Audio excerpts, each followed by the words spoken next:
Alors, merci d'accueillir chaleureusement Rodolphe Burger, que nous sommes très heureux d'accueillir ce soir pour inaugurer sa carte blanche dans le cadre de Augenblick et Emmanuel Burdeau. Merci. Bonsoir. Je vous laisse. Bonsoir à toutes et à tous. On était en train de se demander s'il était bienvenu de dire quelques mots du film qui vient d'être montré, le film de Fatih Akin, Crossing the Bridge. Sans doute la plupart d'entre vous étaient à cette projection, oui ou non? Oui, alors peut-être, comme c'est l'un des films que Rodolphe a choisi, peut-être il peut être intéressant d'en dire quelques mots. Alors, nous allons discuter des rapports entre cinéma et musique, tels que Rodolphe Burger les envisage. Rodolphe a fait tout le travail et a sélectionné des extraits de films. Parmi ces extraits, il n'y a pas d'extrait de Crossing the Bridge, mais peut-être c'est bien de quand même en dire. Pour moi, l'intérêt principal du film, je ne sais pas s'il est véritablement cinématographique, je ne sais pas si on peut le qualifier de film musical, par exemple, peut-être pas, mais c'est quand même un film qui parle de musique et qui documente quelque chose dont les frontières sont par la musique d'emblée traversées, quoi. La question même de la frontière ne se pose pas du tout, quoi. Crossing the Bridge d'un côté, Step Across the Border de l'autre. Effectivement, la question de la traversée et du franchissement de la frontière semble être quelque chose qui tout de suite vient comme une évidence à des cinéastes quand ils doivent nommer un film. Alors, en matière d'introduction, je voudrais dire peut-être 2 ou 3 choses. On va discuter des rapports entre cinéma et musique. Et alors, avec Rodolphe, on se connaît un petit peu, mais pas si bien. Moi, je ne sais pas pourquoi, j'avais dans l'idée que c'était une question qui t'était très familière.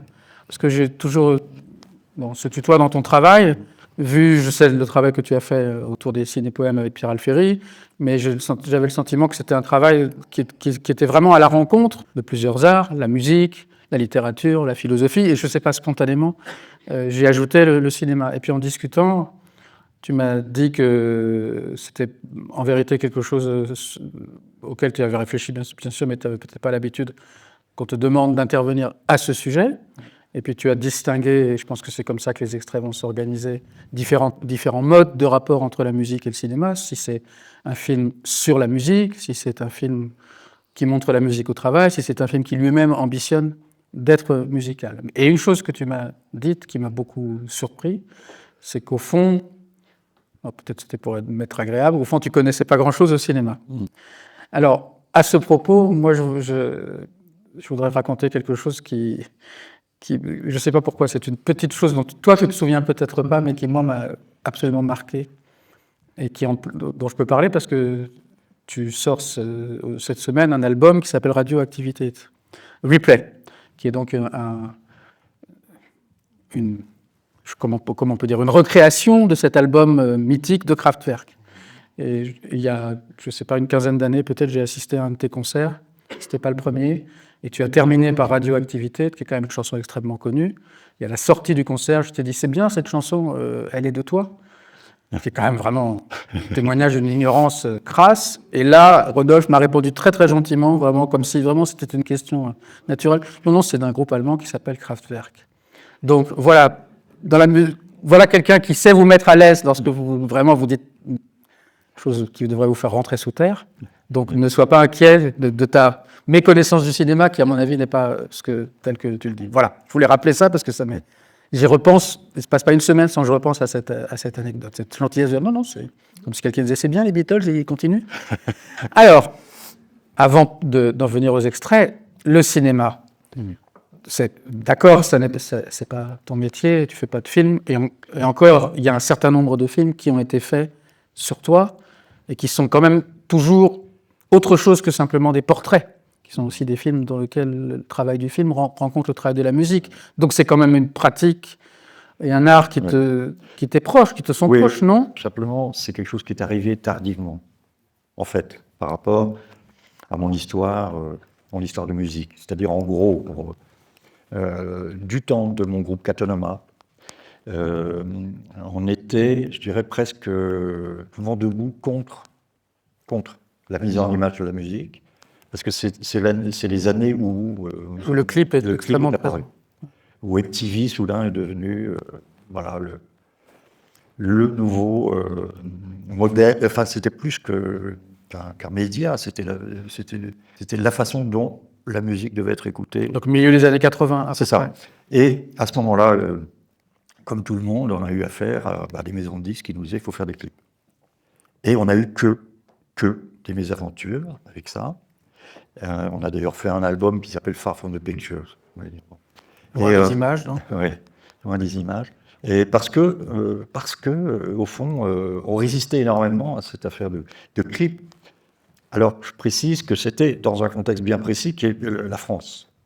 C'est-à-dire qu'en France, ce truc du clip était totalement trusté par des gens de la publicité. Mondino, par exemple. Mondino, alors dans le meilleur des cas, Oui. Mondino, des gens doués, mais aussi des gens beaucoup moins doués, qui vendaient aux maisons de disques des clips avec des sommes. Il fallait que l'argent soit en plus à l'image. Il y avait toujours cet argument-là. Et nous, ça nous allait absolument pas. Et ça ne veut pas dire qu'on ne s'intéressait pas à la question de l'image, mais simplement, on était comme déçus de ne jamais rencontrer, de ce côté-là, des partenaires avec lesquels on pouvait s'entendre, parler. On a même eu vraiment des bras de fer avec des réalisateurs, c'était terrible, on a braqué des rushs, enfin je ne vais pas raconter les détails de tout ça, mais c'est allé loin, quoi. Et on était très jaloux des Anglais là-dessus. Parce que les Anglais, ils faisaient des propositions beaucoup plus intéressantes. Et pourquoi ? Parce qu'ils étaient, et ça, je pense que ça tient vraiment à ça, les musiciens anglais étaient souvent passés par des écoles d'art. Ils avaient très souvent des copains qui étaient du côté de l'image, justement, de l'art visuel. Et donc, il y avait des propositions formidables. C'est-à-dire des propositions avec des idées, tout simplement. Tu dis les Anglais plus que les Américains, en l'occurrence. Moi, j'ai plus le souvenir des Anglais. Après, les Américains aussi, bien sûr, la scène indépendante américaine. Mais je dirais, je sais pas, j'ai souvenir même de clips de Cure, par exemple, où c'est 3 fois rien, mais c'est une belle idée. Voilà. Et ce qu'on voyait plus souvent en France, c'était des clips qui coûtaient très cher et où il n'y avait pas d'idée du tout. Et donc, c'était la marque peut-être aussi d'une exigence, d'une envie. Si on va vers l'image, alors il faut que ça soit intéressant. Et dans le groupe, il y avait quand même quelqu'un qui était pratiqué, l'image, à la fois la peinture et le cinéma, c'est Philippe Poirier, qui a fini par faire lui-même des images. On a fait nous-mêmes des clips. Il a fait un clip sur Radioactivity, d'ailleurs en Super 8. Et d'ailleurs, ça c'est assez significatif, j'ai appris récemment que quelqu'un que j'admire beaucoup et que j'admirais déjà beaucoup à l'époque, qui est un artiste et pas un publicitaire, qui s'appelle Pierrick Sorin, qui est un artiste de Nantes, avait envoyé à notre maison de disques une proposition de clip. Et ça, tu ne l'as appris que récemment ? Ouais, par Pierrick Sorin. Je dis quoi ? Je n'avais jamais reçu cette proposition. Elle avait été éliminée d'office par la maison de disques. Ils disaient, ça c'est un truc d'artiste. Bon, c'est une chose dont on parlait souvent avec Pierre Alfieri, qui est celui vraiment de loin, dans mon entourage, qui m'a amené vers le cinéma. Il me parlait très souvent de films que je n'avais pas vus. Je m'endormais au cinéma aussi. Ça, c'est un truc qui le choquait beaucoup. Même des chefs-d'œuvre, absolus. Je m'endors. Ça, c'est l'effet d'hypnose, Enfin, il y a ça. Donc, j'ai découvert tardivement, où j'ai pu rentrer dans une relation avec ça très tardivement. Pas, je dirais d'abord par le ciné, ce qu'on appelle le ciné-concert. Donc ça, c'est très précis pour moi. C'est 2000, le musée d'Orsay qui me propose de faire une musique sur l'inconnu de Todd Browning. Donc, et là, je découvre je ne sais pas si vous connaissez ce film qui est, à mon sens, je ne sais pas si tu seras d'accord, mais un des sommets du cinéma muet, beaucoup moins connu que Freaks, que je connaissais, mais je tombe de ma chaise quand je découvre ce film. Et du coup, je prends ça très, très au sérieux. Comment vais-je m'y prendre ? J'ai beaucoup travaillé pour venir avec une proposition au musée d'Orsay. En plus, c'était la nouvelle copie de la Cinémathèque. Il y avait tous les cinéphiles, tous les dingues de Todd Browning qui étaient là. Donc, c'était super intimidant parce qu'ils n'avaient pas du tout envie d'entendre une musique. Ils se seraient contentés de l'image. Et donc, j'ai dû vraiment bien réfléchir à ma... Oui, parce qu'on est à un moment, je crois, de post-centenaire du cinéma. Donc, quelques années, centenaire de 1995. Donc, à un moment où le ciné-concert, je crois, revient ou est très en vogue et où, il me semble, on s'adresse surtout aux compositeurs pour qu'ils produisent une plus-value culturelle. Oui. Ce qui est évidemment pas, je suppose, le sens dans lequel tu voulais travailler. Mais il me semble que c'est ça qu'on attendait. C'est-à-dire qu'un film muet, c'est pas terrible, mais en ciné-concert, là, ça devient digne d'intérêt et digne de faire partie de la culture. Absolument. Et du coup, ça a donné tout et n'importe quoi. Hein. Oui. Il n'y a pas eu tant de propositions intéressantes, à mon avis, que ça. Il y a eu beaucoup de choses très de propositions très flemmardes, très désinvoltes. Bon, je ne vais pas citer personne, mais il y en a eu quand même. Donc, je me suis vraiment cassé la tête. Comment? Et je dis, ça coïncide avec le moment, c'est un détail technique, c'est l'apparition du sampler aussi. Hein. Donc, je commence à fabriquer de musique à base d'échantillonnage. Donc, c'est pas du tout une musique qui est composée à la guitare, etc. J'utilise des échantillons sonores et beaucoup venant du cinéma. Donc, souvent des échantillons que je ralentis pour faire apparaître des textures, etc. Donc ça, c'est ma première expérience et je veux dire, ça m'a vraiment passionné. En plus, comme j'ai aucune mémoire des films, j'étais obligé vraiment de le voir, de le revoir et de le scruter à la loupe et aussi, du coup, de comprendre comment il fonctionne du point de vue du montage. Enfin, c'est la première fois. On va commencer par des extraits du film de Wim Wenders, qui s'appelle Alice dans les villes. Et les extraits, Rodolphe, c'est toi qui les as sélectionnés. Donc, ce sont quelques extraits qui sont brefs et ce sont à chaque fois un moment musical, un moment où Wenders, on parlera de Wenders après, mais qui est un cinéaste, en tout cas, chez qui non seulement la musique, mais l'usage de la musique est extrêmement important. C'est ça. Qui, je pense, a beaucoup... Enfin, il n'est pas le seul, mais enfin, a quand même modifié pas mal de choses dans l'utilisation, disons, de la musique populaire par le cinéma.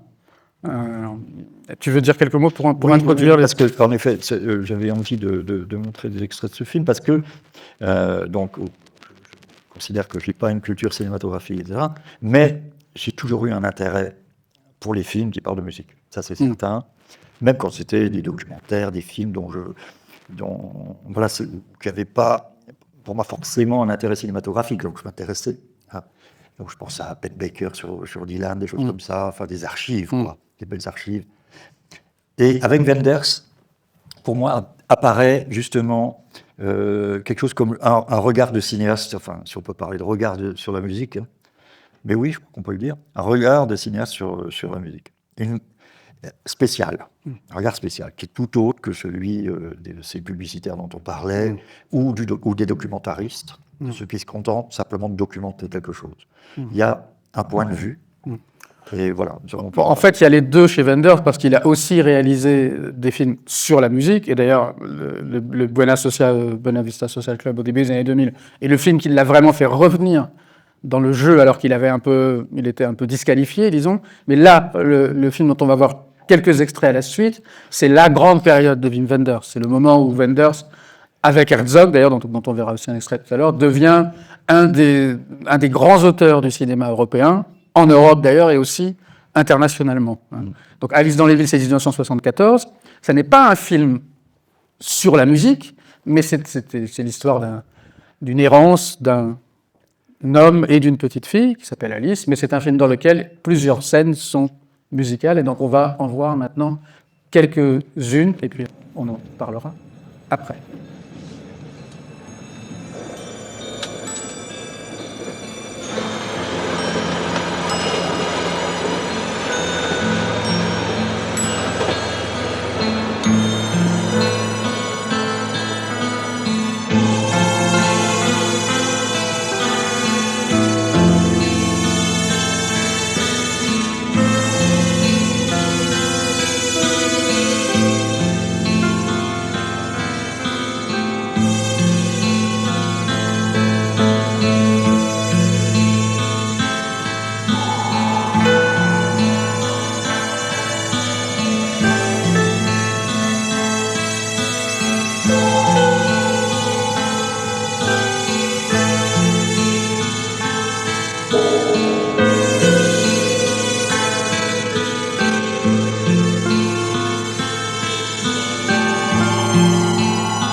3 moments différents d'Alice dans les villes. Oui. Est-ce que tu peux peut-être, si je puis dire, répondre aux questions que peut-être certains spectateurs se posent? Quelles sont les 3 musiques qu'on entend? Oui, alors là, le premier extrait, c'est la musique, c'est Cannes, un groupe extraordinaire de cette époque. Un groupe allemand? Comment? Un groupe allemand? Un groupe allemand qui faisait partie de ce qu'on appelle d'une formule un peu malencontreuse, le krautrock. Bon, c'est pas très joli, parce que surtout ça rassemble des groupes qui avaient peu à voir entre eux, quoi, mais c'est une même époque. Donc Kraftwerk, Cannes, Neu, d'une certaine manière Popol Vuh, mais c'est très très différent, qui est un musicien qui a beaucoup travaillé avec Herzog. Et Cannes, bon, c'est un groupe majeur qui est aujourd'hui redécouvert par des générations de musiciens, enfin ça reste une influence considérable. Cannes a répondu à une commande, là, c'est Wenders qui... Ah, ce n'est pas une musique préexistante. Non, ça c'est une commande. C'est la musique du film. D'accord. Et là, oui, donc ce premier extrait montre, je dirais très simplement, l'utilisation d'une musique où la musique est mixée avec le son, l'ambiance, où je crois quelque chose est dit. Alors bon, là, peut-être je fantasme un peu, mais le Polaroid est tout à fait au centre du film Alice dans les villes. Le personnage, ce road trip là américain, est ponctué il fait des Polaroids. L'acteur, c'est Rüdiger Vögler. Pour ceux qui connaissent Wenders, on l'a vu dans un certain nombre de films de Wenders, en tout cas de cette époque. Et je sais pas pourquoi j'associe le Polaroid à quelque chose qui a à voir avec la manière dont Wenders regarde ou écoute la musique, qui apparaît vraiment, je trouve, surtout dans le deuxième extrait. Bon, à la fin du premier, il y a du mouvement. Alors ça, c'est un truc qu'on retrouvera tout le temps dans Step Across the Border aussi. Le mouvement, quoi. C'est très fréquemment, les films sur la musique ou les films musicaux sont aussi des road trips.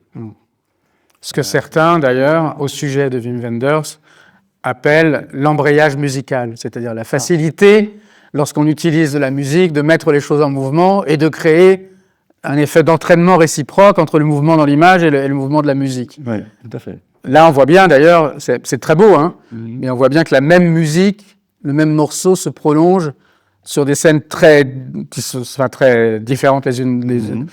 Et ça fait un effet, pas de clip, mais ça fait un effet pendant quelques moments de film musical, en fait. Tout à fait. Où la musique devient motrice du mouvement des images. C'est pas clip parce que du coup, parce que ce qui fait aussi que c'est pas clip, c'est qu'il y a le son ambiance. Oui, pardon, tu as raison. Tu vois.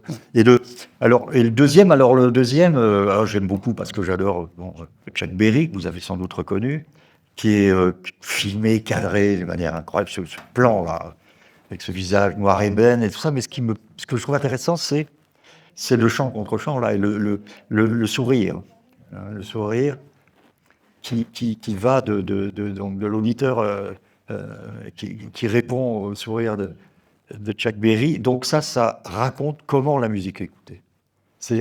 On montre on fait pas seulement entendre la musique, mais comment elle est entendue. Et l'impression qu'on a, pardon, oui. Je ne sais pas si elle est juste, le grain de l'image, il me semble, dans ce deuxième extrait, n'est pas le même que dans le premier. Et donc, ça donne, puisqu'on est à une époque, les années 70, où on ne peut pas filmer avec du matériel aussi léger qu'aujourd'hui, moi, ça me donne à penser qu'en fait, ce chant contre chant n'est pas une fabrication, mais qu'il est réel. C'est-à-dire que les deux acteurs sont effectivement en train d'assister. Je me dis que c'est pour ça. Il faudrait le savoir. Et qu'il a fallu, pour filmer un concert, utiliser du matériel un peu plus léger ou différent pour le reste de la fiction, quoi. Et que là, ce serait, disons, un moment aussi documentaire. Ouais. Est-ce que c'est possible? Il faudrait lui demander. Ouais. Ça pourrait aussi être une archive. Hein. Ça pourrait être aussi une archive. Et le contre-champ pourrait être mis en scène. Je ne sais pas, parce que, en effet, c'est un autre grain, quoi. Et, je ne sais pas. Mais en tout cas, voilà, ce que je trouve intéressant, c'est ça. C'est tout d'un coup de montrer la relation à la musique, quoi, d'un personnage. Et ça, c'est très fréquent chez Wenders. Et le troisième extrait va exactement dans ce sens-là. C'est-à-dire que là, on a carrément le jukebox. C'est-à-dire qu'on voit la source. Ce qu'on appelle de la musique, je crois, diégétique. On est censé, voilà, lorsque la source de la musique appartient au film et n'est pas de la musique du film. Voilà. Et donc là, le morceau, c'est... Alors là, c'est On the Road Again. On the Road Again, bien sûr. Évidemment. On the Road Again, ben voilà.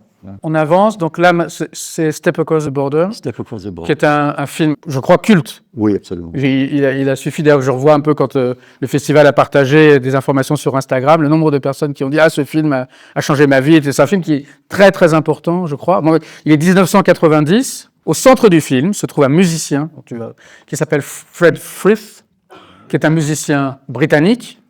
Et le film est co-signé par 2 cinéastes, Werner Penzel, qui est allemand, et Nicolas, je ne sais pas si je peux dire Humbert ou Humbert, qui est suisse. Oui. Voilà. Et alors, c'est vraiment... je te laisse en parler, mais... En effet, c'est un film culte pour des cinéastes, qui a déclenché, littéralement, des vocations, qui a changé, pour certains réalisateurs, leur façon d'approcher la question de la musique. Et donc, on va dire que c'est l'exemple, le prototype du film musical. Alors, je sais que tu m'as dit que tu partageais pas complètement l'engouement général. Non, mais j'en dirais peut-être quelques mots après les extraits, mais je voulais savoir, est-ce que tu l'as découvert à l'époque, ce film ? Oui, peu de temps après. Et ce musicien, tu connaissais déjà son travail ? Oui. D'accord. Fred Frith, en gros, vous verrez, quand vous verrez le film, ceux qui ne le connaissent pas, là, il n'y a que quelques extraits, malheureusement. C'est très difficile, évidemment, toujours de choisir des extraits. Hein. C'est un film de montage. Donc, d'ailleurs, le montage de ce film, il m'a raconté, Nicolas Humbert, ça a duré, je sais pas, 1 an et demi. Ils ont ruiné la production, quoi. Avec le tournage lui-même aussi, puisqu'il accompagne Fred Frith dans une tournée mondiale. Donc là, c'est plus qu'un road movie, quoi. C'est un tour du monde. Et Fred Frith, c'est évidemment un très bon client, parce que c'est un musicien, un improvisateur, même si c'est un musicien qui a une formation très classique, etc. Mais dans certains extraits, il explique qu'à travers le blues, il découvre qu'il peut y avoir de la musique non écrite. Et à partir de là, il développe des expérimentations tous azimuts. Il est vraiment le champion de ça, quoi. Et donc, ça veut dire aussi qu'il est capable quand il fait ses courses au supermarché, il va aller choisir, il remplit son casier avec, il voit comment ça sonne avant de... Quand il achète des graines, il écoute le son que fait le sachet en ce point. Évidemment, dans le film, après, on voit le morceau. Je crois que c'est un des extraits qu'on voit. C'est un des extraits. Bon, donc voilà, je pense qu'à travers les extraits, on comprend à quel point, évidemment, c'était un musicien parfait pour réaliser un projet de cette sorte. Parce qu'on le voit constamment au travail, constamment en improvisation, dans des situations, alors qu'il aussi, et on le voit au Japon, en France, on le voit aux États-Unis. En plus, c'est une période assez bénie parce qu'il croise à ce moment-là beaucoup d'autres musiciens. On reconnaît Arthur Lindsay, il y a Jonas Mekas qui apparaît, pas que des musiciens, mais enfin... Il y a Robert Frank aussi. Il y a Robert Frank à la fin, voilà, très belle scène. Et alors là, pour le coup, c'est marrant parce que c'est comme une sorte... C'est un clip, comme on parle d'objets trouvés, un ready-made, quoi. C'est-à-dire, il filme une scène, vous allez voir. De la vie quotidienne. Ouais, sur un quai de métro. Et ça produit un clip merveilleux que aucun chorégraphe ou publicitaire, en tout cas, aurait pu imaginer. Mais on peut regarder. Alors, on va donc regarder là aussi une série de 3 ou 4 extraits assez brefs donc de ce film de Werner Penzel et Nicolas Humbert, 1990, Step Across the Border. Un pas au-delà de la frontière, quoi. Voilà, oui. Voilà, on pourrait dire ça.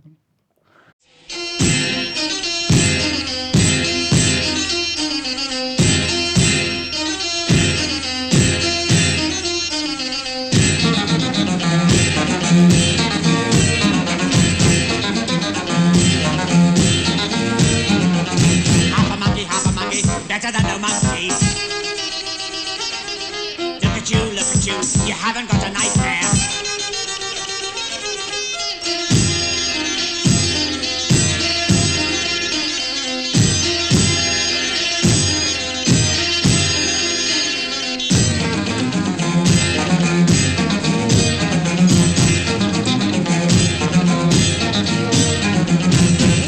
Talk to me like a sparrow on a tree. And in a way, a turning point for a lot of people of my generation was when we first heard the blues. In my case, especially since having a classical education, music was very closely related to reading. And when I first heard the blues, it was really the first time I heard a music which came from something else other than a piece of paper.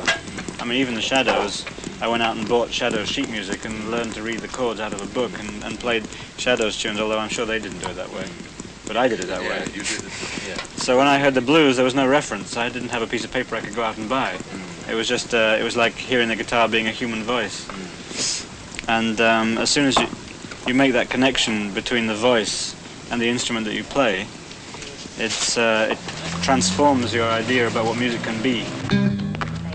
Platform 1, since the 8:55 for Liverpool. Train approaching platform 1, since the 8:55 for Liverpool.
Lost and found. We didn't do that before.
What's good about the train is that you're always in the present. I mean, it brings you somewhere. You're not just sitting there thinking about the past. You are on the move. So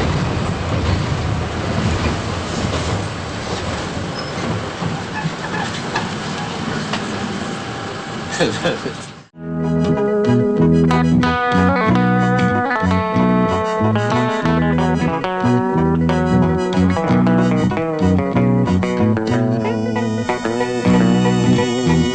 power, too little heart. Carve up the world, just tear it apart. Use it up, throw it away, and make a fresh start. That's too much power and too little heart.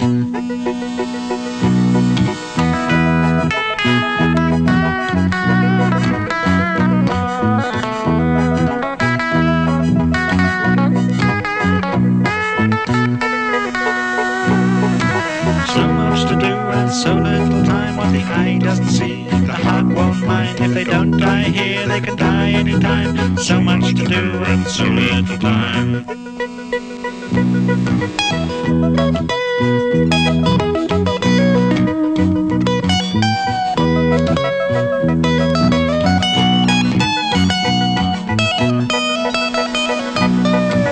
Too much power and too little brains. Doesn't everybody feel fear and pain? So how come we make the same mistakes again and again and again and again and again? Qu'est-ce que c'est la musique qu'on entend à la fin? Là, cette musique qui accompagne les gestes, on imagine, pour ne pas avoir froid en attendant le train. Alors, je ne sais pas quand, à quel moment Fred Frith a composé ça. Enfin, c'est un morceau de Fred Frith. D'accord. Ce qui montre à quel point, enfin, vous voyez, le spectre musical que recouvre Fred Frith, qui va de choses très très expérimentales, la guitare préparée, comme on dit, piano préparé, à des choses très acoustiques, comme on a vu aussi, de la musique écrite, très composée, et qu'il dirige, mais qui est reprise après sous d'autres formes, etc. On voit des situations en fait extrêmement variées, faire ses courses, prendre le métro, marcher, etc. Mais il y a aussi quelques moments vraiment de travail, c'est-à-dire des moments de recherche. Bien sûr. Quand on n'est pas musicien, ce qui est mon cas, moi je ne suis pas du tout musicien, c'est vraiment un mystère total. La façon dont un morceau peut naître de la présence de quelques personnes dans une pièce. Est-ce que toi, tu connais des films qui ont su restituer ça? Parce que, encore une fois, pour moi, c'est incompréhensible pour moi. Il y en a un quand même très, très célèbre, c'est One Plus One. Oui. Hein? Alors, je ne sais pas si tout le monde est familier de One Plus One, qui est en plus un film l'histoire du film alors c'est un film de Jean-Luc Godard sur les Rolling Stones. Et Jean-Luc Godard étant Jean-Luc Godard, quand il vient filmer les Rolling Stones, ils ne sont pas en train de composer je ne sais quelle chanson, Dieu sait qu'ils en ont fait, ils composent Sympathy for the Devil. Ouais. Et effectivement, ils les filment en train de faire cette chanson. Le projet de départ, c'était sur les Beatles, d'ailleurs. Ça n'a pas marché. Oui, il y a One Plus One, d'accord. One Plus One, d'ailleurs, je mentionne ça en passage, qui a inspiré l'idée du prix au Festival d'Entrevue à Belfort. Ça, c'était aussi pour moi un contact avec le cinéma. On m'a proposé d'être président de ce jury spécial qui remet le prix One Plus One. Et ce qui est intéressant, c'est que donc c'est une sélection de films qui parlent de musique ou qui sont sélectionnés pour leur rapport spécial à la musique, pas du tout les musiques de films. Hein. Donc, d'accord. Et ça m'a beaucoup intéressé de participer à ce jury, de voir une sélection de films très très différents qui en effet étaient tous intéressants de ce point de vue-là. Alors il y a un film qui est un peu, dont on a dit, là ça me concerne de plus près, il y a eu un film de Pedro Costa qui s'appelle Ne change rien, qui est en fait constitué de quelques moments de tournage de Pedro Costa lorsque je travaillais avec Jeanne Balibar, comme musicienne, enfin chanteuse et non pas comme actrice. On a fait une tournée ensemble au Japon, il est venu nous rejoindre, il nous a filmé là-bas. Ensuite, il apparaissait, comme Pedro Costa, tu le connais, tu vois le genre, il apparaît, il disparaît, il ne parle pas, on ne sait pas vraiment ce qu'il fabrique, il n'y a pas de production, on ne sait pas, tout ça est très mystérieux. Puis un beau jour, elle m'appelle, elle me dit, le film, il va à Cannes. Quoi? Et il a filmé avec une petite caméra numérique, quoi. On a beaucoup dit, c'est un film sur le travail. Parce qu'en effet, on nous voit répéter sans à l'infini des morceaux. C'est pas tout à fait vrai, parce que c'est surtout un film sur une actrice qui essaie de chanter. C'est pas tout à fait pareil, qui a quand même un peu de mal. Hein. Donc, une grande partie du travail, là, c'était vraiment une répétition. Ça se passe pas toujours comme ça entre musiciens, mais ça donne quelque chose. Enfin, ce film est incroyable du point de vue des cadrages, c'est que des plans séquences. Il n'y a pas de hors-champ du tout. On ne sait pas où ça se passe. Alors, je me disais, on dirait un film tu verras, c'est formidable, c'est comme un thriller. Bon, c'est pas tout à fait ça. Hein.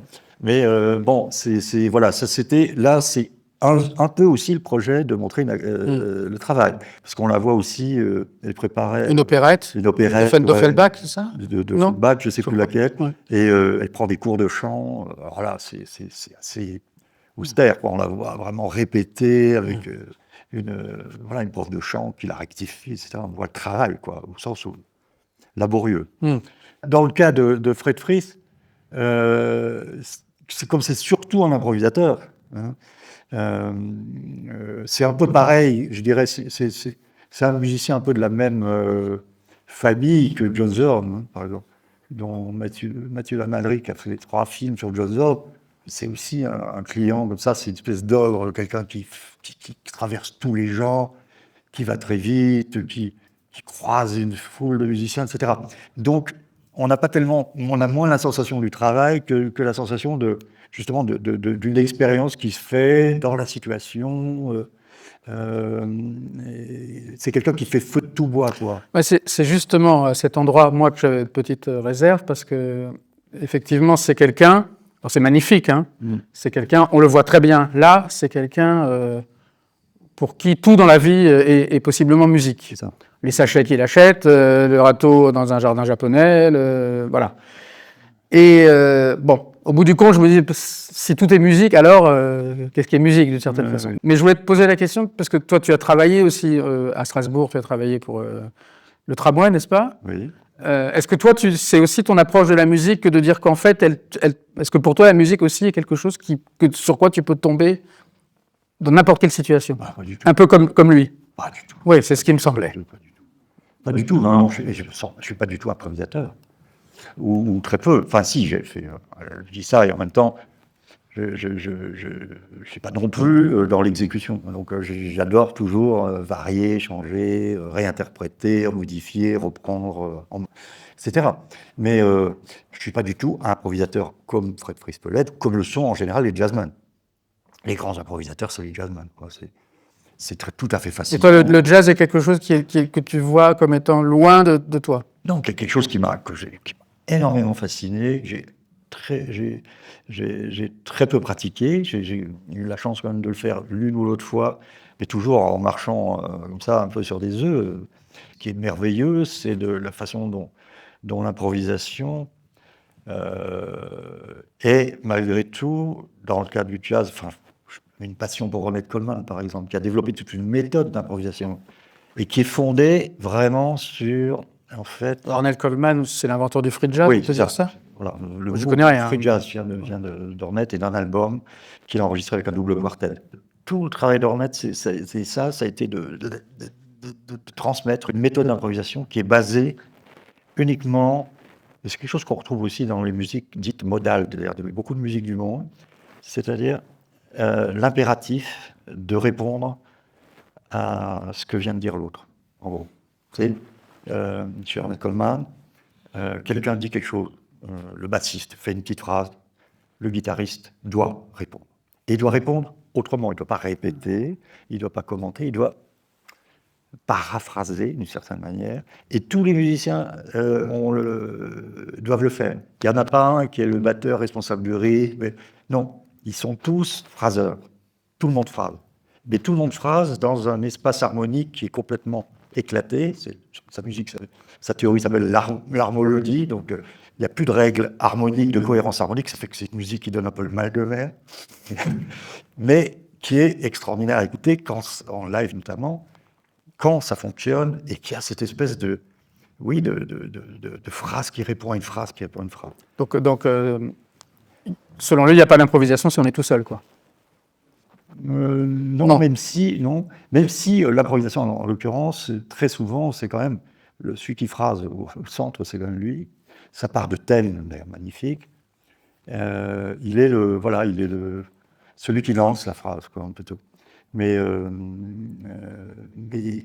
ce qui est très beau, c'est je trouve, ce principe qui existe. Alors, j'ai l'impression que, par exemple, dans Cat Nomar, il y avait quelque chose comme ça, quoi. C'était un groupe qui est un groupe de rock, mais un groupe de rock qui était qui pratiquait beaucoup l'écoute, parce qu'on avait aussi pratiqué, certains d'entre nous, un certain jazz improvisé. On était très à l'écoute de ça, très intéressés par ça. Moi, j'allais au concert d'Ornette Coleman, de l'Art Ensemble de Chicago, de ces grands groupes, justement, d'improvisation collective.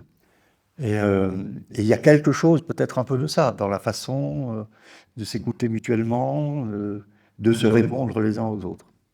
Donc, s'il y a une part de l'improvisation, elle est là. Mais c'est de l'improvisation, c'est plutôt une espèce d'écriture collective qui se fait dans l'instant, je dirais. Ouais, je peux me permettre, c'est passionnant. Je crois dans une émission de télé. Pardon. Moi, il y a un truc qui me frappe quand on voit le film, et je comprends un peu mieux, peut-être ce qui m'embarrasse un tout petit peu, c'est que la scène qu'on a vue à la fin, elle est magnifique. Tout le monde, une partie du public a ri, et elle est extraordinaire. C'est ce couple âgé qui, on comprend, revient d'avoir fait ses courses, et en attendant le métro ou le train, gigote sur place parce qu'ils ont froid. Et puis, il y a une musique qui, tout à coup, je veux dire une banalité, mais transforme leur mouvement en danse. Voilà. Alors, moi, j'adore, parce qu'en plus, j'aime beaucoup la comédie musicale, qui est une chose sur laquelle j'ai travaillé, mais je ne peux pas m'empêcher de me dire qu'il y a une forme d'instrumentalisation de la musique ou de l'image. C'est-à-dire que je ne peux pas m'empêcher de me dire qu'en fait, la rencontre, elle fonctionnerait de toute façon. Voilà. C'est-à-dire qu'une musique, une image, se trouve toujours d'une façon ou d'une autre. Tu as raison, ça c'est une chose que disait très souvent Pierre. Il me semble, c'est-à-dire qu'on... Toute image marche avec toute musique. C'est le sentiment que j'ai. C'est le sentiment que j'ai. Tu as raison. Tu as raison, donc du coup... Et donc je me dis, moi mon point de vue est peut-être côté cinéma, mais je me dis qu'on pourrait aussi peut-être, s'en offusquer, le remarquer côté musique. C'est-à-dire c'est comme si la musique en fait était là pour... avec ça ira quoi. Oui. Aussi bien qu'une autre, comme tu le dis. Quoi. Bon, sauf que je pense pas quand même. Évidemment, je trouve que quand même là, la rencontre, elle est quand même assez incroyable. Au-delà de ça, je pense que tu mets je sais pas quoi, Stravinsky derrière, ça marchera pas. Et par contre, ce que tu dis est vrai, c'est-à-dire, j'ai constaté, je me souviens des séances de studio à Londres notamment, avec un ingénieur du son, qui regardait la télé. Alors ça m'a toujours surpris. Il y avait la télé allumée toujours, pendant qu'il mixait. Alors, je ne comprenais pas pourquoi d'ailleurs. Donc le son coupé quand même. Le son coupé. Oui.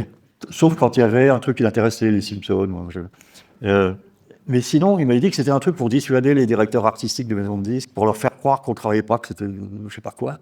C'était une technique pour faire croire qu'ils ne travaillaient pas. Enfin, pour créer une atmosphère, voilà, la télé, quoi.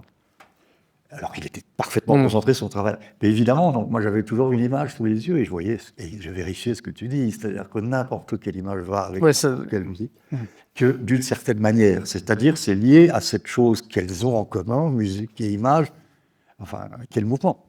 Qui est le mouvement, même si elles ne sont pas synchronisées, un mouvement va avec un mouvement. Et après, il y a évidemment d'autres points de rencontre et de coïncidence possibles.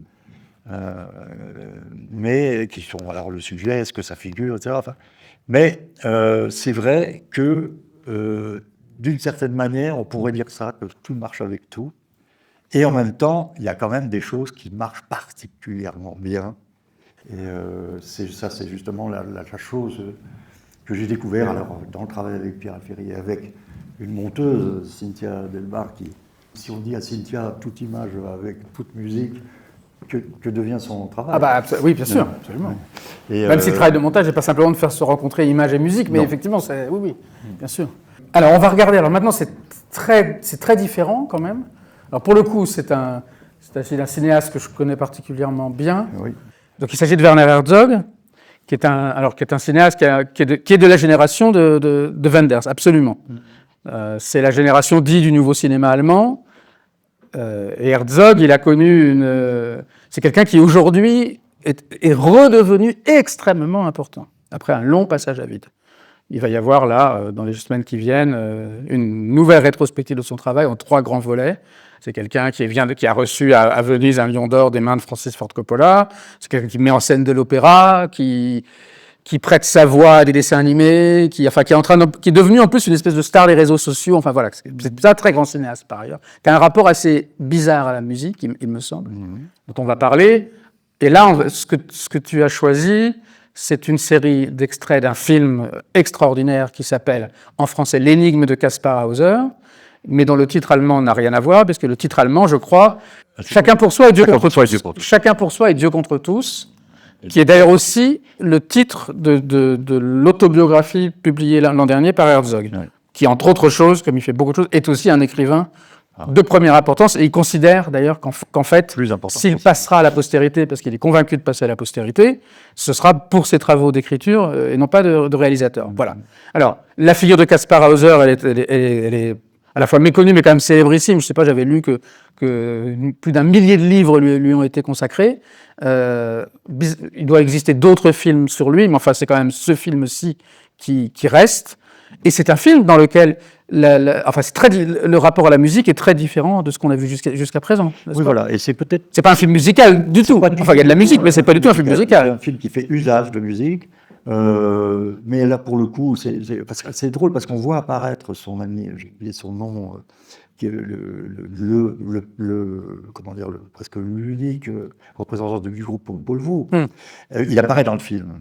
Il apparaît dans le film. apparaît dans le film, Dans oui. Popol Vuh, c'est un groupe allemand dont tu parlais tout à l'heure, que Herzog a utilisé dans plusieurs de ses films, en particulier dans ce qui reste sans doute aujourd'hui son film le plus célèbre, qui est Aguirre, la colère de Dieu. Et au début, où on voit ces conquistadors arrivant dans la Cordillère des Andes, c'est la musique de Popol Vuh. Alors moi, je ne vais pas dire de bêtises, mais ça fait un peu rock psychédélique. On dirait un peu de Pink Floyd pour allemand. Non, je dis une grosse Oui, connerie. mais avec quelque chose. Enfin, Non, c'est très différent de Cannes, disons. très différent. Ouais. Hein.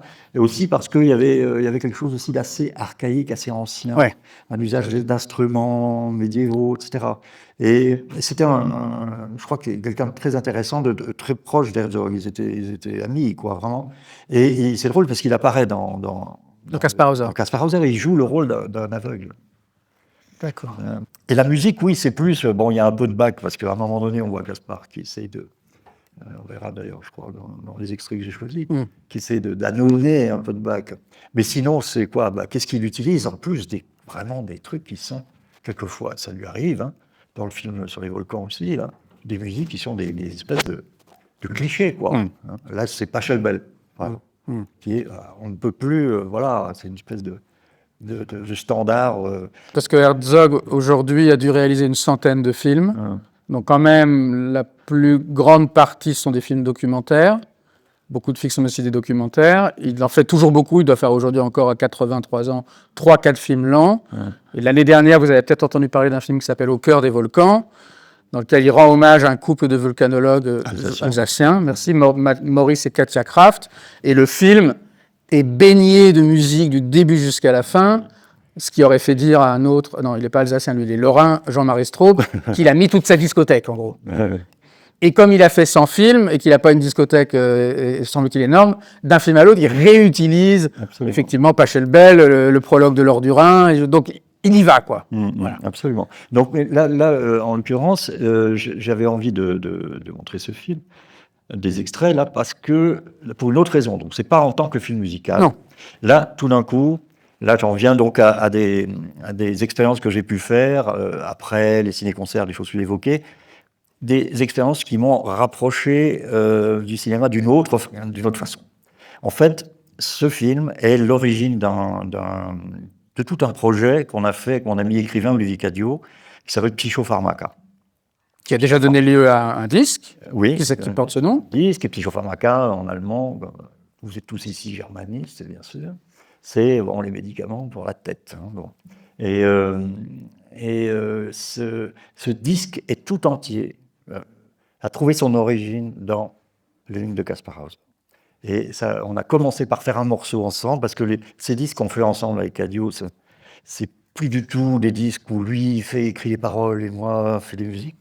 On fait tout ensemble. On mélange tout ensemble.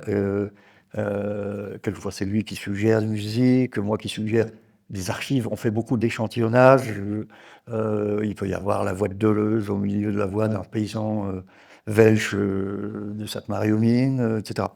Et on fait ça ensemble complètement, dans la perspective d'en faire un concert à chaque fois aussi. C'est un spectacle et c'est un disque. Et le point de départ, c'est Kaspar. Et donc le projet était un projet de road trip, là aussi. Ce qu'on a fait, on est allé se balader en Allemagne, en voiture, puis en Suisse allemande. l'Allemagne, ça commence par la langue. Ça a commencé pour tous les deux par la langue. Lui, il n'est pas du tout alsacien, mais il a aussi un rapport très fort qui est arrivé tardivement à la culture allemande. Il a vécu un peu à Bonn.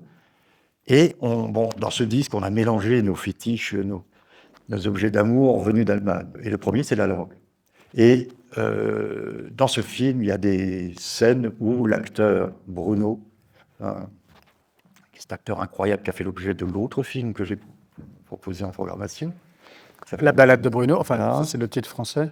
Je propose qu'on regarde ces extraits et après je vais vous jouer en live comme ça, enfin pas complètement parce que j'ai pas de guitare et Olivier n'est pas avec moi pour qu'on vous le fasse en version complète, mais je vais vous jouer le morceau Caspar qui est issu de ces extraits, quoi. Alors, si jamais dans la salle, une ou deux personnes ne connaissent pas la figure de Caspar Hauser, c'est quelqu'un qui a existé et dont la particularité est d'avoir été découvert, je crois, un beau matin sur la place de l'église d'un village, je ne sais plus où exactement. Il avait 17-18 ans, il ne savait ni lire ni écrire, et je ne sais même pas s'il connaissait son nom. Voilà. Donc c'est pas devenu comme ça une sorte d'emblème un peu majuscule de la figure de l'idiot dans le sens positif. Hein, voilà. Oui, ou de l'enfant sauvage. Oui, l'enfant sauvage, exactement. Et il est par ailleurs interprété, ce Caspar Hauser, Rodolphe l'a dit, par quelqu'un dont je crois on connaît en fait, on sait qu'il s'appelle Bruno S, on n'a jamais connu son nom complet, qui n'est pas un acteur, qui est sans doute lui-même un vagabond, et qui est l'acteur principal de deux films d'Herzog, celui-ci et La balade de Bruno. Je me demande s'il n'a pas un rôle dans un troisième film, enfin, c'est pas quelqu'un qui a eu une carrière d'acteur, quoi. Voilà. Donc Caspar Hauser.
Weißes Kätzchen. Ist hier. Ist hier. Ist hier. Guten Morgen, weißes Kätzchen. Ist hier noch ein freies Plätzchen? Wenn du artig bist, dann ja. Trink du hier, ich trinke da. Schlapp, schlapp, schlapp, die Milch ist gut. Schlapp, schlapp, schlapp, wie wohl das tut. Dass mein Erscheinen auf dieser Welt ein harter Sturz gewesen ist. Aber Kaspar... Aber Kaspar, es lebt doch viel mehr in dir. Du hast so schöne Fortschritte in der Musik gemacht. Und das ist doch etwas, das jeden Menschen sittlich ergreift, bildet und veredelt. Eure Herrlichkeit, ich möchte gerne auf dem Klaviere etwas durchgeben. Ich spiele den Mozart-Walzer in F-Dur.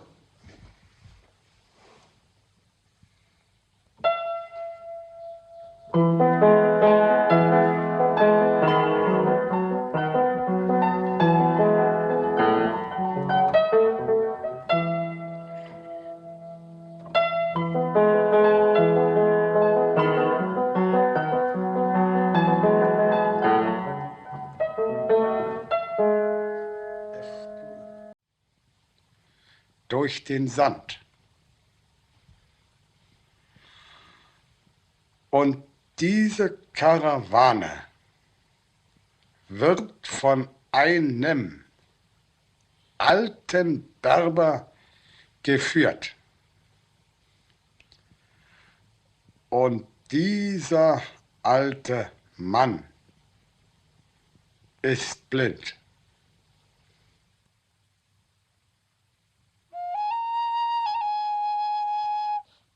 Alors, non seulement c'est un film magnifique, mais en plus, pour réviser son allemand, c'est idéal. C'est ça. Caspar articule de manière particulièrement distincte.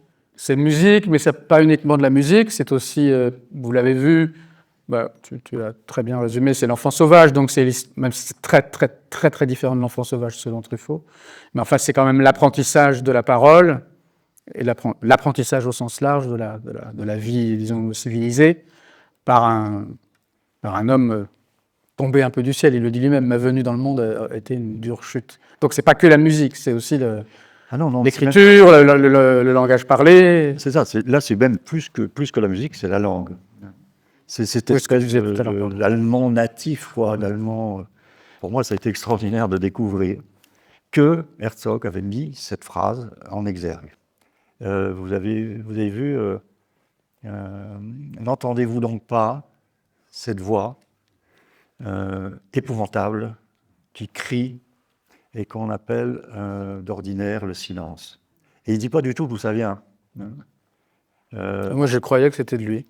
Ouais. Et en fait, alors là, je spoil, ça va être le dernier moment de notre rencontre, en fait. J'ai dit, je voudrais qu'on diffuse un morceau qui s'appelle Lenz, avec une image de Herzog, mais de l'autre film, de la balade de Prune. Et bon, Lenz de Büchner, c'est une nouvelle extraordinaire qui fascine beaucoup de gens, qui me fascine moi beaucoup aussi. Et Herzog, qui est un personnage extraordinaire, un peu mythomane, prétend connaître par cœur. Ouais, mais on peut le croire. C'est pas très long en plus comme texte. Oui, c'est ça, c'est assez court, c'est dans ses cordes. Hein. Il peut tout à fait le connaître par cœur, ça ne m'étonnerait pas. En tout cas, c'est très émouvant pour moi de retrouver cette phrase-là en particulier. Pourquoi ? Parce que c'est la dernière phrase de l'extrait que j'ai choisi du Lenz numéro 3, que j'en ai fait 3 pour le moment, enfin publié sur des disques, c'est le Lenz qui apparaît sur l'album Avalanche, et l'extrait que j'ai choisi se termine par cette phrase. Et donc c'est ça que j'ai envie de vous montrer, que je vous montrerai tout à l'heure, et donc de voir que le film de Herzog, Kaspar Hauser, qui avait cette phrase-là précisément en exergue, j'avoue, ça m'a fait quelque chose, une sorte de boucle qui se bouclait là. Voilà, donc je vous joue. Excusez-moi, hein, c'est un peu rudimentaire, mais enfin pour. Je m'écarte parce que j'ai oublié les maracas. Alors je vais m'écarter. Je pense que c'est plus raisonnable. Es fühlt mich stark in der Brust. Die Musik fühlt mich stark in der Brust. Wie Vater einer Kleines. Schreiben. Schreiben. Il est venu près de moi, mais je ne l'ai pas compris ce qu'il a dit. Mais je lui dis, cheval, cheval. Là, j'ai pu dire tout ce que cet homme m'aura dit. Que je dois devenir un cavalier, comme mon père a été.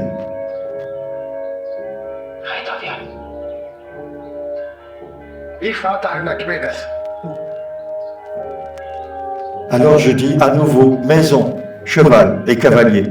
Je voudrais devenir cavalier, comme mon père a été. Lorsque je m'éveillai, mon premier mot fut cheval, maison. Je veux devenir un tel cavalier, comme mon père a été.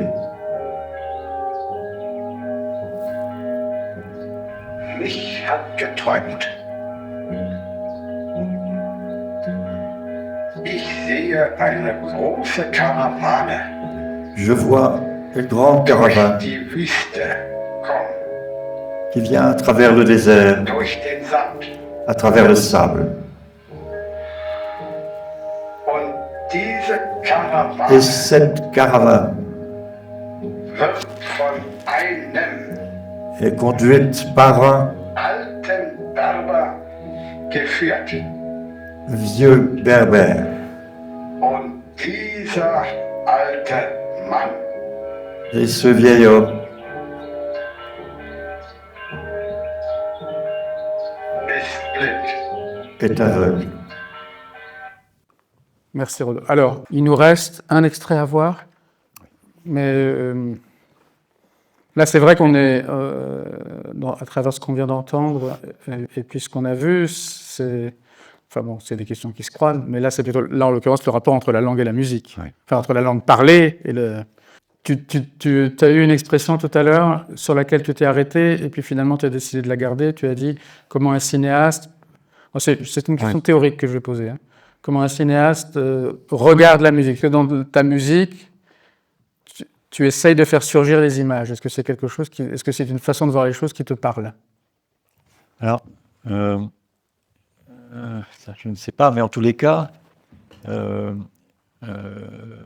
fait d'avoir commencé à travailler avec ce qu'on appelle un sampleur, c'est-à-dire un échantillonneur. Ça, c'est fin des années 90 à peu près? Oui, c'est ça. Pour moi, ça a été un miracle, l'apparition de cet engin, parce que ça permettait d'élargir extraordinairement. Aucune sorte de réticence pour toi à l'apparition de tout ça? Non, c'est comme si je l'avais... je l'espérais, quoi, d'une certaine façon. Bon, voilà, toutes les musiques que j'ai faites sur des films, comme L'inconducteur de Browning, ou le film de Curtis, ou d'autres encore, c'est vraiment, ça reposait là-dessus.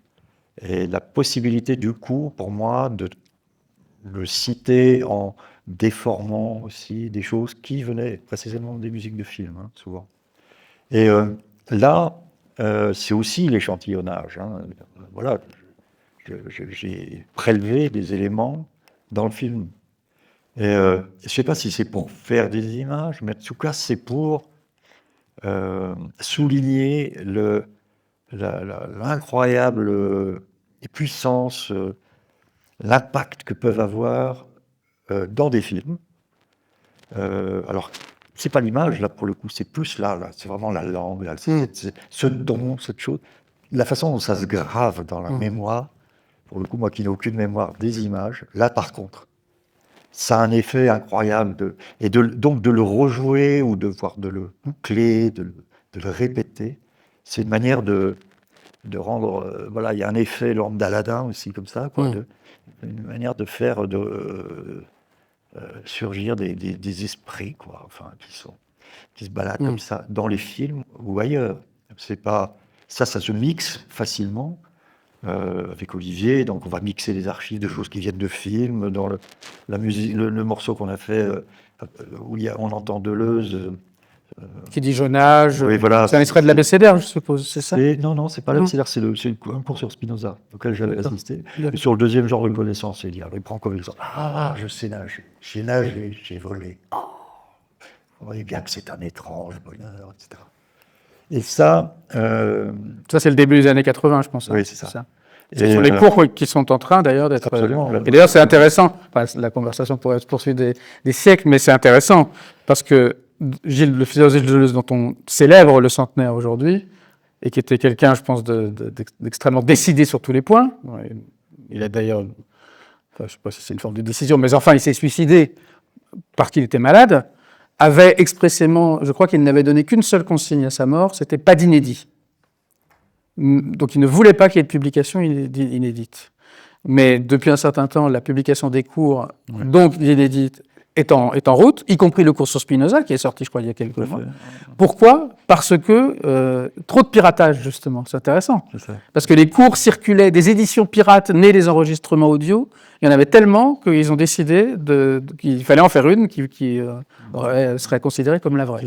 Après, il y avait des éditions pirates, mais il y avait quand même aussi, justement, les enregistrements audio. Oui. Et ça, c'est ça qu'on a échantillonné, parce que moi, j'ai assisté au cours de Deleuze. Et la table était saturée d'enregistreurs, non ? C'est ce qu'on dit. Et entre autres, extraordinaire dans les cours de Deleuze, c'était sa voix, quoi. Enfin, bon, c'est inouï. Inouï. Le public des cours de Deleuze, c'était pas tellement des philosophes, du moins à Vincennes, même après Saint-Denis. C'était un embrayeur intellectuel, je pensais, alors pour le coup. grâce à une force de séduction aussi, et grâce à cette voix, cette espèce de phrasé, de mélodie, de ton qui était un mélange de ton aristocratique et extrêmement paysan. Et un peu, pardon ? Paysan, Oui. très roots, quoi. Ouais. Enfin, un truc tout à fait inédit, quoi. Et puis, il a dit aussi des choses, moi, qui m'ont marqué sur la place de l'improvisation ou pas dans un cours.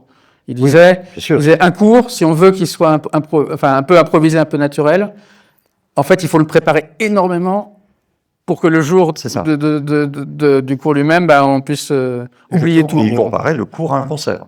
Ah oui, d'accord. Ah ouais. Le cours, c'est comme un concert. Le cinéma a été une source parmi d'autres, dans ces choses qu'on a développées avec Cadio, où on a une sorte d'amour de certaines voix, certaines archives, les Dadazov. Dadazov, c'est les dadaïstes. Ouais. Raoul Rothman, qui était le dadaïste allemand. Après le dadaïsme de Zurich, il y a eu un dadaïsme allemand, et Raoul Haussmann avait une espèce de voix comme ça. Mesdames et messieurs, les Dadazov vous présentent quelques poèmes. Et j'ai fait tout un disque d'ailleurs qui s'appelle Good, où je pars de voix d'écrivain, dont je déduis une mélodie musicale d'un ton, Cummings par exemple, etc. Donc c'est un intérêt qui va au-delà du cinéma, je dirais. Mais le cinéma est un pourvoyeur extraordinaire de ce genre de fétiche sonore, etc. Bon, il faut qu'on arrête à 22h45 et le dernier extrait est vraiment magnifique. Donc peut-être tu peux... on le lance ensuite ou tu en dis un mot. Non, je vais juste le présenter. Donc là... l'extrait est magnifique en lui-même et le travail que tu fais... là, pour le coup, la rencontre est absolument... Voilà, est-ce que là, une rencontre... qui pourrait apparaître complètement arbitraire et qui se révèle, il me semble, enfin vous en jugerez, mais assez incroyable. Alors là, ce que vous allez voir, c'est un extrait de mon dernier album qui s'appelle Avalanche, qui est tout entier dédié à Pierre Alféry, notre ami commun. Pierre Alféry, c'est un nom qui est apparu plusieurs fois ce soir, peut-être tout le monde n'est pas familier. C'est quelqu'un qui est mort prématurément, on peut vraiment le dire. Je trouve que c'est plus élégant que les gens disaient qu'il est mort trop tôt, comme s'il y avait parfois des bons moments pour mourir, peu importe. Donc prématurément, à l'âge de 60 ans. Et qui est quelqu'un avec qui toi tu as beaucoup travaillé, puisque parfois il a, je dirais simplement, au sens que tu le disais tout à l'heure, écrit des textes pour des chansons, mais vous avez aussi travaillé de manière beaucoup plus étroite, aussi dans le cadre de ce qu'il appelait les ciné-poèmes. C'est ça. C'était quelqu'un qui était poète, romancier, et que moi j'ai connu, parce que je suis critique de cinéma, et c'est quelqu'un qui écrivait de manière absolument merveilleuse sur le cinéma, et c'était vraiment ce qu'on peut appeler un intellectuel, mais qui aimait le cinéma de série B, et parfois même le cinéma de série Z, voilà, qui n'aimait pas les films intellectuels. Je pense pas que l'énigme de Kaspar Hauser l'intéressait. Je pense qu'il faisait semblant que ça l'intéressait pas, mais c'était pas du tout le type de cinéma vers lequel il se tournait. Il se tournait vraiment vers ce cinéma de série, quoi. Voilà. Et les feuilletons aussi, et tout ça. Voilà. C'est quelqu'un qui a écrit. Il y a un recueil de textes de lui sur le cinéma qui s'appelle Des enfants et des monstres, qui est éblouissant. Oui, absolument. Voilà, pardon. Donc tu disais Avalanche. Oui. Alors oui, c'est l'aboutissement. C'est assez juste deux mots là-dessus. C'était assez extraordinaire pour moi comme expérience. De la même manière que je me suis mis à faire des disques avec Olivier Cadio, mon ami écrivain, dont ce disque. Oh là, c'est pas mal. Enfin, c'est pas mal. C'est peut-être dommage pour. Je sais pas, c'est à qui ce. Bon. Donc je me suis mis à faire des disques entiers avec mon ami Olivier Cadio, écrivain. Et puis, avec Pierre, on s'est mis à faire quelque chose, pour moi, qui était une expérience délicieuse, quelque chose qu'il appelait les ciné-poèmes, et où je me mettais complètement à son service. Cette fois, c'était plus lui qui m'écrivait des textes de chansons. On a fait 50 chansons ensemble. Hein. Mais là, on a développé une forme très simple, comme du cinéma redécomposé, avec de l'image, une voix off et un bruiteur musicien. Et on a varié évidemment les formes de ça. On a joué ça beaucoup dans des galeries à la Fondation Cartier, etc. Et notamment toute la dernière année de vie de Pierre, on l'a beaucoup consacré à ces ciné-poèmes. Donc là, c'est encore un petit peu autre chose qui conduit à ce que vous allez voir. connaissant la culture cinématographique immense et la mémoire de Pierre, une mémoire intégrale du cinéma, c'était dingue. Je lui avais, il y a des années, proposé une fois, où il ne pouvait pas assister à un concert qui était retransmis à la radio, d'associer au morceau un film ou une séquence de film. Et il s'était appliqué parce qu'il adorait les commandes. Ça, il s'exécutait, donc il a fait ça scrupuleusement. Sur chaque morceau, il a choisi un extrait de film que personne ne connaissait, enfin en tout cas par moi, bien sûr. Et après, on est allé dans le vidéoclub chercher la VHS à l'époque, numériser la chose. Et j'ai fait cette expérience de projeter simplement, sans montage, là pour le coup, la séquence choisie par Pierre sur le morceau que je jouais. Et j'avoue que ça a été quelque chose d'assez incroyable. Parce que là, pour le coup, alors on pourrait dire tout marche avec tout. Oui, pardon. Mais bon, ça marche plus en tout cas. Tout part en bon. Ah oui, là il faut nous le dire. S'il faut rentrer, il faut nous le dire. Bon, voilà. Alors donc c'est la fin, parce que la balade de Bruno se passe essentiellement en Allemagne et la fin est américaine. Le vagabond part aux États-Unis. Voilà. Le texte c'est Lenz de Büchner.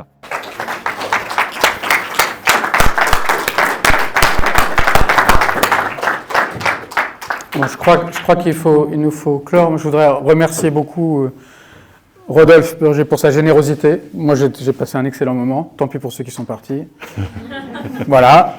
Et tant mieux pour vous qui êtes restés. Merci aussi à Cynthia Delbarbe. Et merci, Sadia, pour votre invitation. Voilà. Merci d'être venu. Merci pour la préparation de cette rencontre. Et merci beaucoup à vous deux. Merci. Merci. Merci. Merci.